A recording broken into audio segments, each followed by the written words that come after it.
એક શિક્ષકે પોતાના ક્લાસમાં છોકરાઓને કીધું કે કાલે તમારે બધાએ પોતાની માતા ઉપર કંઈક કાવ્ય લખીને લાવવાનું છે, મા માટે થઈને કે તમારે કંઈક શબ્દો લખીને લાવવાના છે. બધાએ છોકરાઓ બીજા દિવસે પોતાની નોટમાં પોતપોતાની રીતના કંઈક કાવ્ય લખીને લાવ્યા, કોઈ કંઈક શબ્દો લખીને લાવ્યા. પણ એક છોકરાની નોટ છે એમાં કંઈક વિચિત્ર જોવા મળ્યું. એમાં આખી એબીસીડી લખેલી હતી. છોકરાએ A to Z આખી એબીસીડી લખેલી.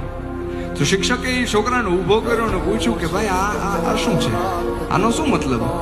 અને ત્યારે એ છોકરાએ જવાબ આપ્યો કે મને ભાષા શીખવાડનાર, મને બોલતા શીખવાડનાર મારી મા માટે થઈને હું શું લખી શકું, એટલે મેં આખી એબીસીડી લખી દીધી છે. મારી માને જેમ ગમશે એમ એ શબ્દો ગોઠવીને એની રીતના જોઈ લેશે. આ મા દીકરાના સંબંધની વાત છે. એ દલપતરામે પોતાના કાવ્યની અંદર લખી. કેવી રીતના કે હતો હું સુતો પારણે પુત્ર નાનો, રડું છેક તો રાખતું કોણ છાનો,